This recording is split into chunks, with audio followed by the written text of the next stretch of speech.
Hi, I'm Rudrani, and welcome to my YouTube channel. No, I've always wanted to say that. Like, that's so crazy that this is like into the world. That's wild. But can we have a moment for the hair real quick? 'Cause I think my hair looks really good right now. I might have to get a haircut soon, like before like big events. But I think it looks really good. So maybe I won't. We'll see. Let me know what I should do. But what I wanted to talk about today was Ethel Cain, because recently I've been getting really into Ethel Cain.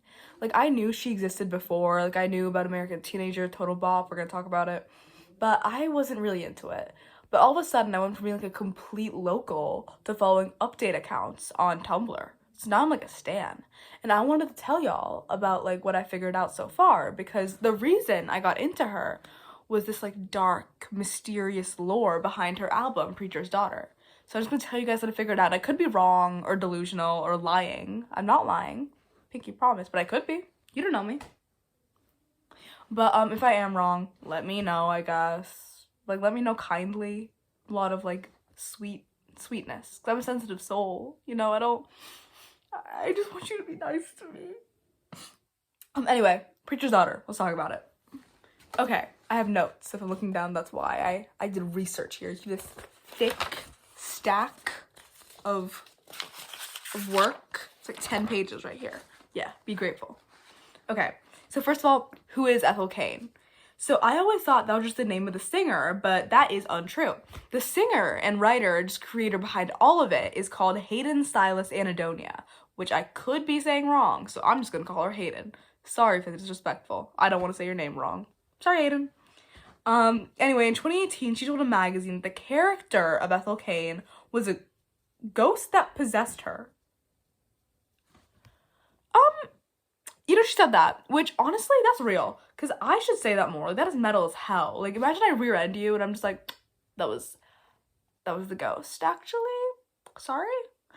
But it's a fictional character, and Ethel is this young teenage girl in the South, I think Alabama, and Hayden says she plans on releasing 2 more albums in this universe called A Preacher's Wife, about Vera Cain, Ethel's mom, and A Preacher's Mother, Ethel Cain Sr., as well as both a book and a film by each of the 3 albums, which I think would be cool. So that's how the character came to be. And the name Ethel Cain, I'm pretty sure, like, Cain is rooted in, like, Cain and Abel, because obviously a lot of biblical allusions going on throughout the whole thing. Like, Ethel, like, Preacher's daughter, and Cain was, like, the villainous of Cain and Abel. He was the evil version. My first thought was about, like, in My Little Pony, when there was, like, the good princess and then the bad one. I don't know if you know what I'm talking about, but so yeah, Cain was like the greedy and untrustworthy one, so maybe there's something like in this bloodline of Cain's, something villainous, comparatively. So who's Ethel Cain? Like, who is she as a person? A lot of our understanding of her comes from the album itself, which we will get into. No worries, we're gonna talk about it. But before we do that, let's talk about how the people who would know her would view her. What does she say about herself? Thankfully, Hayden gave us some tips. So there's an article written in Teeth magazine in 2022 by Stilken Weinberg, who might not be real. I'm not sure. I didn't look it up. I missed that in my good research, my well-readness. I missed that. Sorry. Sorry if you're mad. I can't look up everything. Sorry. Do it yourself. Yeah. Take some responsibility. Okay, bitch? Anyway. Sorry. Sorry for calling you a bitch. Don't be mad.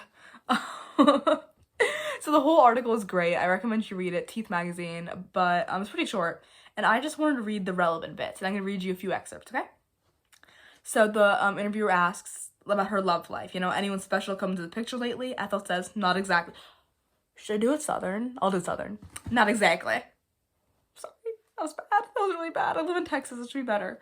Okay, Then the interviewer asks, what about Willoughby Tucker? I know you Am I dyslexic? I know you two seemed pretty close before he moved away. Have you kept in contact at all? I don't really want to talk about him. Well, tell him I said hi if you run into him again. We miss him in church. And also remember the name Willoughby Tucker. It's important. Will do. Now, I wanted to touch on your father a little bit. We all knew him, loved him. He's dead. But you obviously had a much closer relationship with him than any of us. Can you tell us a little bit about what he was like at home, out of the suit? That was her laugh. It said she laughs a little bit. Out of his civvies? He was a good man. He wasn't perfect, but I don't think anyone could have come closer. towards the end, he really gave it all to God. Spent long nights at church preparing his sermons. I missed him those nights and still do, but he had a calling, and he only got closer and closer. When he did come home before I fell asleep, he'd never forget to check on me and pray with me before bed. He cared. I'm grateful. Gosh, I'm tearing up. He really did love you. It was clear in everything he did. That fire really did take something irreplaceable. I like to think he's watching over us all, even now. Like God? Me too. I'm gonna skip this a little bit here. Okay. Then she's kind of asked for some advice. Like, what would you want to tell people who might read this? And she says, don't wait too long for an answer or a reason, whether it be for God or somewhere else. You just might wind up spending your whole life waiting. Which, bars, girl, you ate that. Like, I agree, I think. Yeah, I agree. Yeah. And there's some photos from the interview that if I figure out how to put up, I'll put them up right here. If I can, that was really embarrassing, but I hope I can. I'm not that good of an editor. So it also says at the end of this interview that Ethel was last seen in Arlington, Texas. Like literally 50 miles away from here. I could find her. I'm gonna find her. I'm gonna find Ethel Cain. Then you'll all see. You all doubted me. No one doubted me. But I'll find her. So the two important things in this interview I want you to keep in mind are Willoughby Tucker, her ex, and her father who died. So the death of her father obviously had a big impact on her. And all in all, and while she had all this happen to her, it does seem like Ethel is a fairly normal gal growing up in Shady Grove. And, you know, she's been gone through some tough times, right? Like the loss of her father. But she's a preacher's daughter. She's been raised well, right? Right? Wrong. You thought so wrong. Alarm, alarm, alarm. She was raised badly. And that's what's gonna bring us into the album itself. Okay? So this first track, the intro track, is called Family Tree, parentheses, intro. It's a great intro track. What I'm gonna say, I'm just gonna say it right now, like blanket statement, this album is so fucking cinematic. Like, it's such an annoying word to use, but something about it, you can just visualize all of it, the imagery, everything. Like, this needs, Hayden, babe, make this a movie. I know you said you will, please do it. It's gonna be so good. It's gonna be so good. Anyway, thematically, the main thing I want to take away, or I want to mention to you is this one line that says, or the line goes, Jesus can reject his father, God, but not his mother's blood. Jesus can reject his father, but not his mother's blood. I mean, that is powerful. Like, I think it's obviously, like, surface level, just a good reminder that, like, we're all a product of our history and environment just as much as our, like, decisions. But also, her being a preacher's daughter, is she comparing her own father to God? She can reject him, but she can't reject the blood that goes through her. And we know that her mother also probably has some stuff going on because there's, like, gonna be an album about her. So, anyway. The next track is the one you've definitely heard. It's called American Teenager. And it sounds like a good old-fashioned pop song. It's giving, like, Fearless. It's giving Taylor Swift. I love Taylor Swift. Can you tell? No, so that's not a hate. It's not a diss. But it's a little less love story, more like Nobody, No Crime. Mine's the murder, but what I'm trying to say is there's a lot of death and darkness beneath, like, the synth pop sound of this song. 'Cause there is a lot of death in this town. It's pretty clear, like, through the lyrics, that there's young people going off to war and coming back in coffins, and her own father. The song also talks about her partying and her drinking, which we can presume would be no bueno in, like, a conservative town, especially from someone whose family is so high up in the church, in their local church at least. So this song takes place under the bleachers. It sings about parties and these moments that I think are so relatable about just feeling this, like, aching loneliness that no young person can escape. I hope. Maybe it's a me problem, but I think it's a young person thing. Like, just everyone growing up is kind of trapped within navigating their own life. They're trying to, like, find that, and that feels very lonely for everybody. I hope. But it's a great song, and it shows, like, the loneliness and sadness of this town that everyone probably shares, and Ethel masquerading under the normality of a high school life with this deep darkness underneath, all just right underneath this, like, fun teen beat. Great song. So the third song is like the first super lore heavy song. It's called A House in Nebraska, and it's an 8-minute long song, like a ballad about missing good old Willoughby Tucker. Remember him? Told you to remember him. So he's back, or actually he's the exact opposite of back. He's gone, he dipped. He ran away before the main story of this album begins, but Ethel, who loved him so dearly, still dreams about him, like constantly. She dreams about him, their abandoned house they like to imagine was in Nebraska, and everything that could have been. And it's 8 minutes long, which is a lot, but she loved this guy. It was more than just teen love, it was something real. And this man, little Willoughby, had the audacity to hit it and quit it, to pump and dump. I mean, come on, Willoughby, be better. We're all disappointed in you, right? We're all disappointed in you, Willoughby. No, jokes aside, she misses him and doesn't know where he is. She thinks about it constantly. It's her safe place. It's like her mind palace. Sherlock reference. BBC Sherlock reference. Then we have track 4 called Western Nights. And I'm kind of speeding through these right now, but once you get into like the ones that are really relevant to like the darkness of the album, I'm gonna go deeper. These are all great songs, so I'm just trying to get into like the plot line here. This is called Western Nights, and our girl Ethel is trying to move on because, you know, she wants to put Willoughby in the past. So she gets with this new guy named Logan Phelps. And as far as I'm aware, there's no relation to Olympic swimmer Michael Phelps, but that would be sick, so we can pretend like there is. His like long-lost cousin. So Logan is like this typical Wattpad-esque bad boy. He has a motorcycle, wears leather, he doesn't like authority. You probably met him when your mom sold you to his band, etc., etc. But Ethel and him fall really quickly into this like dark romance-esque thing. And their hobby, instead of like going to the movies or I don't know, what's like dark romance people do, getting like branded together or something, they rob banks. Hot, sexy, cool. I love felonies. I'm gonna put that on a shirt. I love felonies. That should probably exist. The same people who made the I love MILF shirt definitely can, and if they haven't, they should make a I love felony shirt. Or I was gonna say I love DILFs. That's been done. Let's get good equivalent to I love MILFs. That's like funnier. I think MILFs are like overdone now. No, not like the people, like the hype. I'll think about it. Let me know if you think something funny, because I'm not that funny. I'm painfully unfunny. Anyway, I start like crying. Anyway, as they do this, Ethel starts to recognize her own dark side, how that appears in the way she like loves Logan. Because as she joins Logan in this like Bonnie and Clyde life of crime, she sings lyrics like, "I'd hold the gun if you asked me to, but if you love me like you say you do, would you ask me to?" And I think that's a great way of her like, grappling with this new reality of how their relationship and their love for each other is manifesting, and if it's real, if it's healthy. And this kind of leads us directly into Family Tree, which is a fuller version of the first song. Here, Logan is shot and killed by the police, because police brutality exists everywhere. You cannot escape it, okay? Don't trust them. Oh, don't, you know what I mean? Like, don't. Call 911 if you need help, but, you know, be aware. Things can go wrong, ACAB. So while Logan is killed, Ethel runs away. She's not killed. And I think she's like a fugitive. I'm like 90% sure. And like I said, this is kind of the end of the Ethel we know so far. She's shed her like preacher's daughter skin, her good girl skin, and she's on the run. She's singing lines like, "I've killed before and I'll kill again."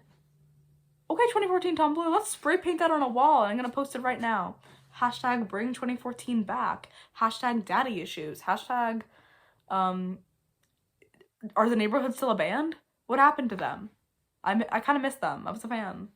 Also, Devin Lee Carson, or whatever her name is, and Jesse Rutherford, they were so cute. I'm sorry. Like, they were, because, like, Alexa Chung, this is completely different. I was gonna say, like, Alexa Chung and Alex Turner were the OG version, and I had hope. I really had hope that Devin and Jesse would make it, but I think he's, like, a douchebag now. I don't know. I haven't checked in a minute. He could suck. And she also back on track. She also sings, "I'm just a child, but I'm not above violence. My mama raised me better than that." And these lines are the ones I wanted to point out just because it paints a picture of her life as a preacher's daughter, right? It's less idyllic than we thought. She was born and bred into violence, and violence is what she will become. It's her fate. It's in her blood. She's a Cain, and that's what runs through their veins. Rhyming. Bars. Put a beat behind that right now. So this childhood is once again reflected in this next song, Hard Times. And this one's a little bit devastating, and I'm gonna talk about some stuff here that is like a minor trigger warning for like incest, sexual assault, abuse, bad parents. Can't relate, my parents are great. Actually though. So I presume it's Ethel reflecting on her past while she's in her fugitive era, and the lyrics paint a really heartbreaking picture of her childhood that no one should have to go through. So I'm gonna read you a few of these, slam poetry style. I'm not gonna snap, but you should snap while you're watching. Under the leaves, 9 going on 18. Lay it on me. Tell me a story about how it ends. You're still the good guy. I'll make pretend, because I hate this story where happiness ends and dies with you. I thought good guys get to be happy. I'm not happy. I thought good guys get to be happy. I'm not happy. I am poison in the water and unhappy. Little girl who needs her daddy real bad. I was too young to notice that some types of love could be bad. Praying I'd be like you, doing all of the things that you do. And I still do. And that scares me. I felt so Liza Koshy, sorry.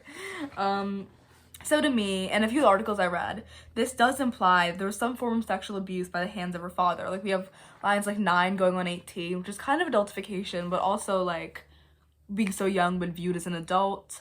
And some types of love could be bad is also, right? Like I think to me that's pretty clear.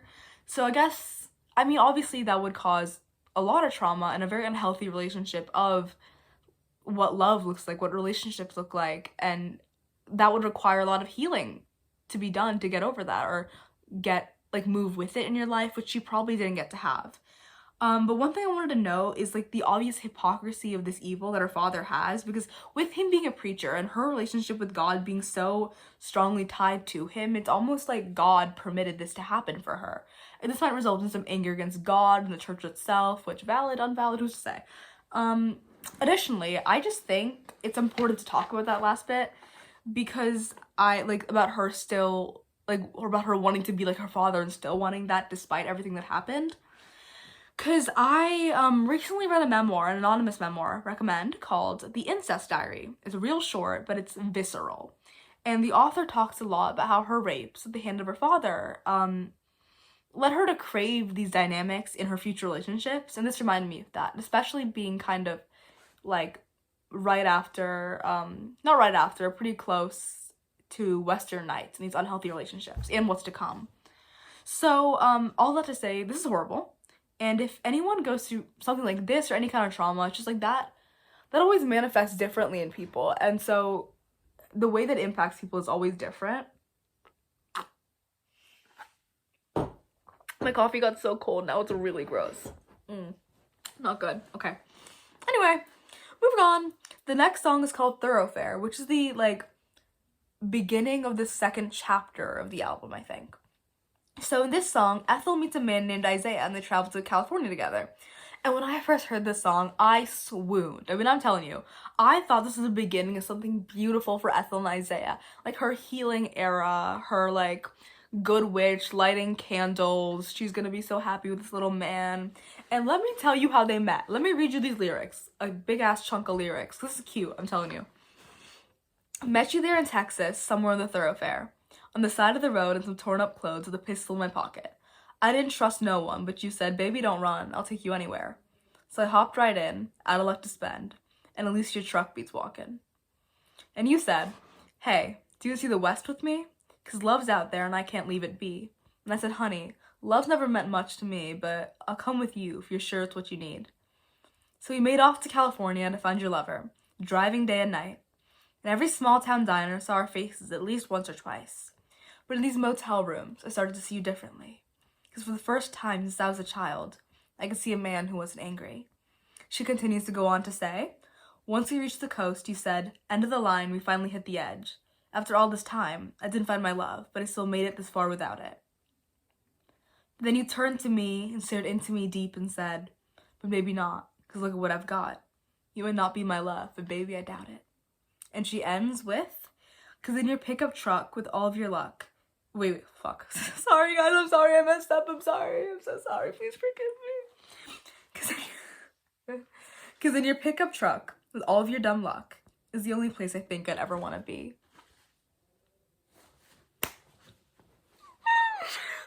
That's cute! Tell me that's not cute. Like, tell me that's not sweet. Like, this is all I'd ever want to, this is where I want to be. Like, yes, I want to be there.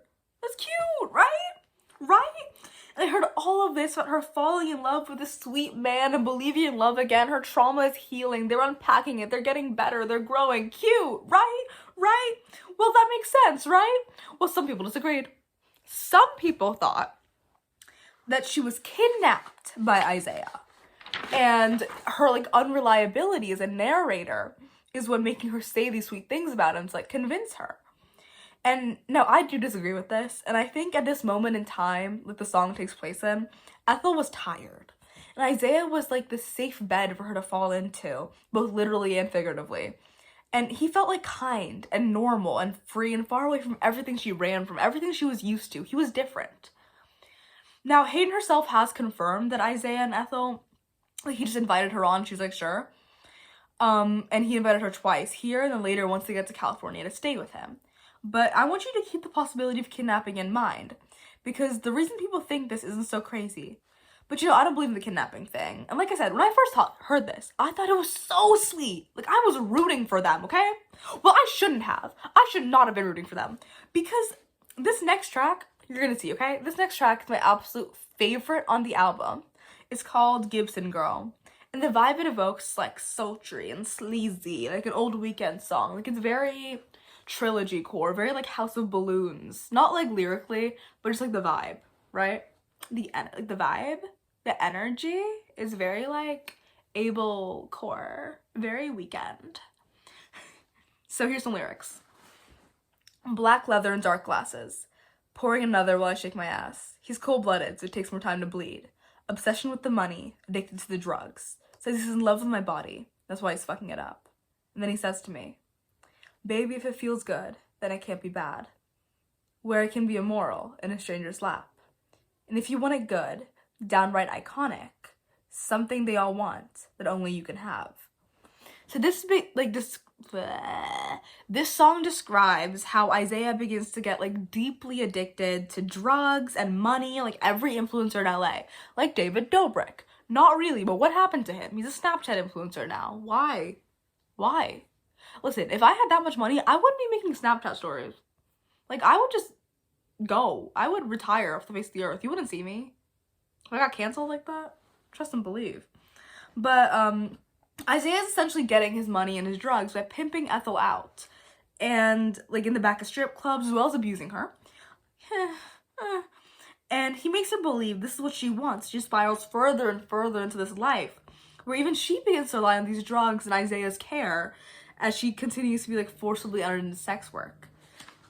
So the title of the song is, like, Gibson Girl, is defined as the ideal fashionable woman of the 1890s, based on Charles Dana Gibson's drawings.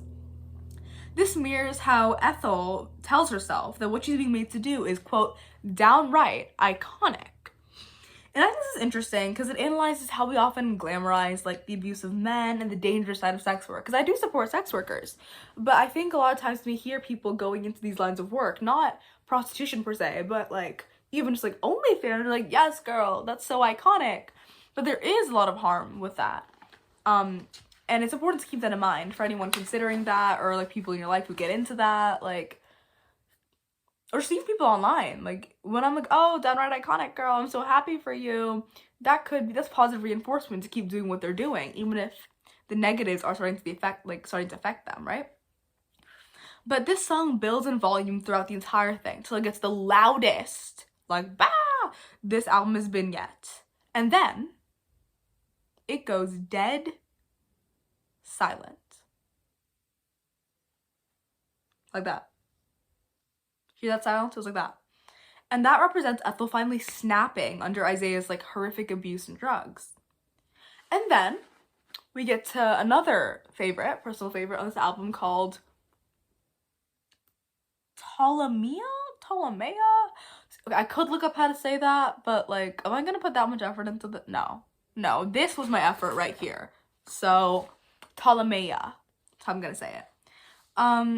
So it's just a haunting song, like truly, and it's named after one of the circles of hell in Dante's Inferno, specifically Ptolemy, which I do know how to say because it's a real word, which is the circle of hell where traitors live.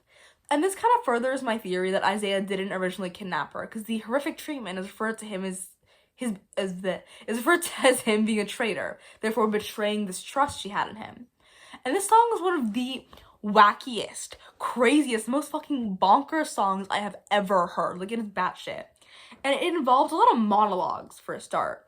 And I'm not gonna read them to you, because I don't want to, but I think you should just listen to the song. I mean, it is gobsmacking.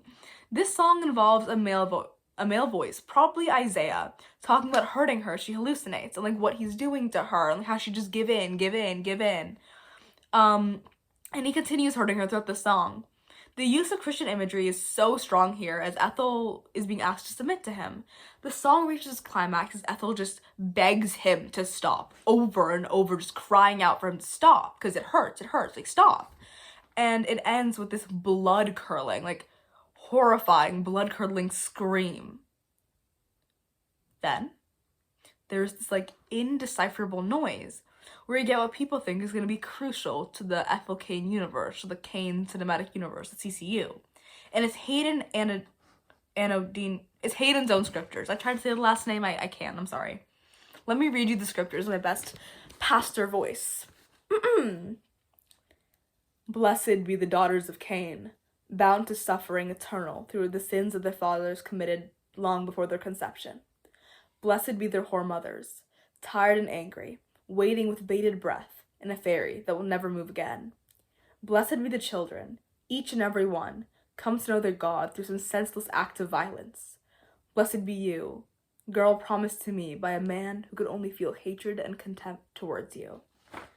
Interpret that how you'd like. I think it's clear. I'm gonna let you use your critical thinking skills for that one though, okay?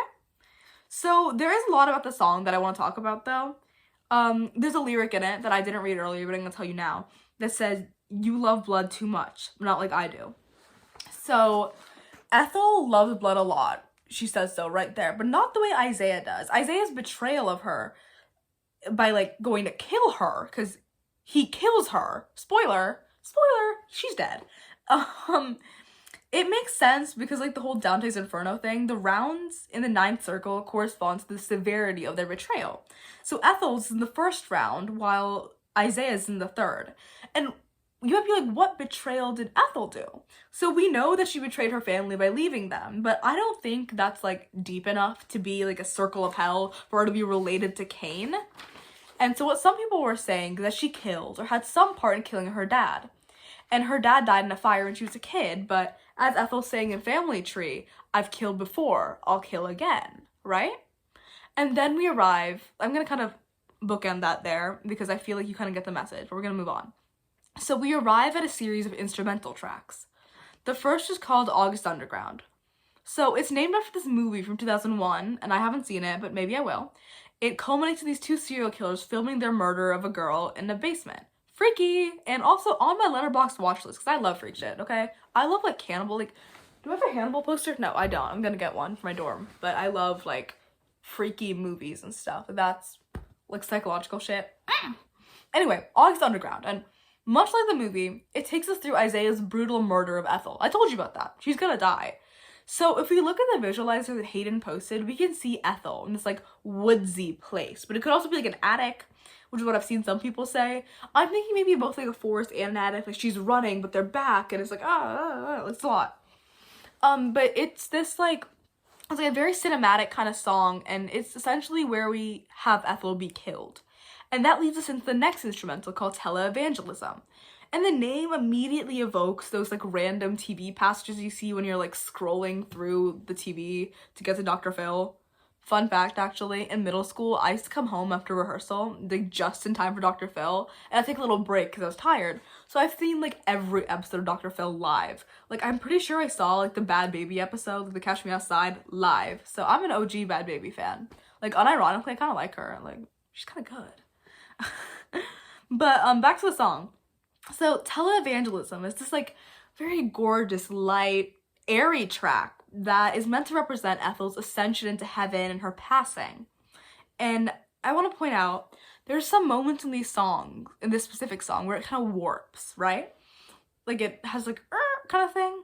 And I saw some people say it references how like in the movie they filmed the girl's death, and maybe Isaiah filmed Ethel, and it also makes that to the track because evangelism, like evangelism, like ascending, heaven, evangelicals, you know, but tele, like it's almost fake. It's on TV. It's for the camera. And now we're almost at the end of the album. So this has been a lot of information, and if you're tired of listening to me yap for so long, I'm sorry. I know no one wants to hear me talk this long, so maybe I'll like start vlogging or give up, who's to say. But let me take a little brain break. Let me sip my coffee. While I do that, you can like and subscribe. Ooh, theory, like and subscribe. Cheers to you for doing that, because I know you did. You don't have a choice. So the second to last song on the album is called Sun Bleached Flies. It's this very sweet track that looks back on Ethel's childhood and despite the pain, how in the end she missed it. And I think that's how, like, I've heard a lot about how in people's last moments they look through their lives. Actually, when I was in elementary school at the book fair, remember those?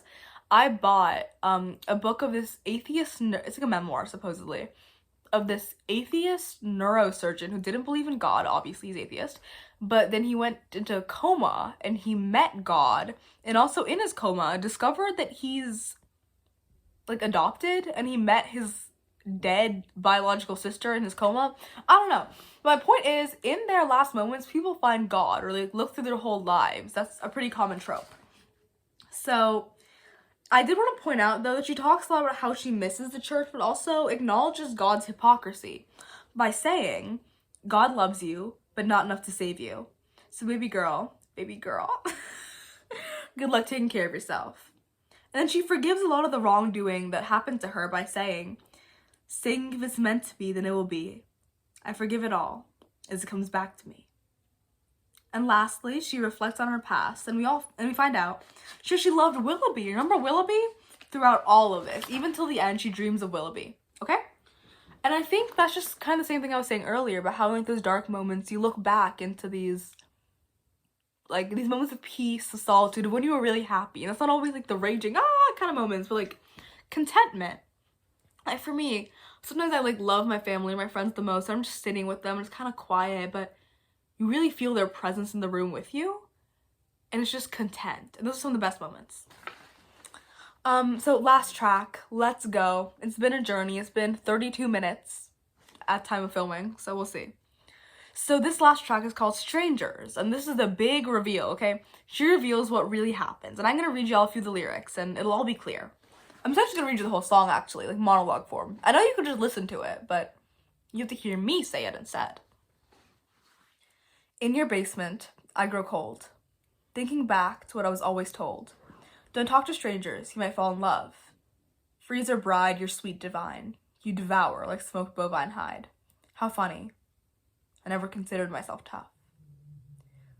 With my memory restricted to Polaroid and evidence, I just wanted to be yours. If I'm turning in your stomach and I make you feel sick. When my mother sees me on the side of a milk carton in a Winn-Dixie's dairy aisle, she'll cry and wait up for me. We'll make love in your attic all night, euphoric in some strange delight. I'm happy you're here because you told me I should be. You're so handsome when I'm all over your mouth. Am I making you feel sick? Found you just to tell you that I made it real far. And I never blamed you for loving me the way that you did while you were torn apart. And I would still wait with you there. Don't think about it too hard, or you'll never sleep a wink at night again. Don't worry about me and these green eyes. Mama, just know I love you. I do. And I'll see you when you get here. Which is all a beautiful way to say that Isaiah has cannibalized her. Yeah. One thing I wanted to point out here, because I don't know if I put it in the script, I'm just going to say it. Shit, where'd it go? Never mind. Oh. The whole, I never blamed you for loving me the way you did while you were torn apart. I think Isaiah was also involved in something. I heard somewhere a cult. I don't know if that's true, but he never killed before. He wasn't a killer. He's obviously a piece of shit, but it wasn't his natural state. He was going through something when this happened. And Hayden herself actually said that Isaiah did plan on killing Ethel the entire time, but she didn't plan on cannibalizing her.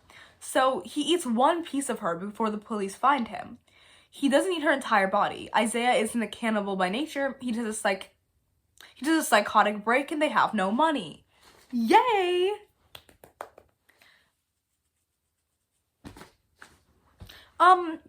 Overall, this album is one of my absolute favorites. It's just so, like, captivating, and I'm really into this, like, I'm not into cannibalism, I don't want to say that, but I do love stories that involve cannibalism, so I think it's so powerful, but it's so powerful as a metaphor, but also one of the most vile things you could do, but just so insane. Like, I think the whole world is kind of, like, dark fascination with cannibalism, and you see that from, like, Dahmer to Hannibal to, like, whoever else there is. It's a big thing. Yeah, I adore this album. I want to see what's next. It's this beautiful combination of, like, haunting and sweet and, like, heartfelt, but also just gut-wrenching. Like, I can never get over her screams in Ptolemea, that, like, dark descent we see through Gibson Girl. I adore this album. Before we end this, I do want to point out there's some EPs and stuff about, like, her backstory with Willoughby that I didn't cover, but I'm tired, okay? So, like, kill yourself. Don't do that. I'm kidding, but, like, this was, like, 10 pages, dude. I hustled through this. I fucking Eminem talked through this. Like, like, I don't know that many Eminem songs. My Eminem face is long over, thankfully. Yeah, but I hope you liked this, and I wasn't super wrong about everything. Yeah, like and subscribe. See you next time, maybe. Please.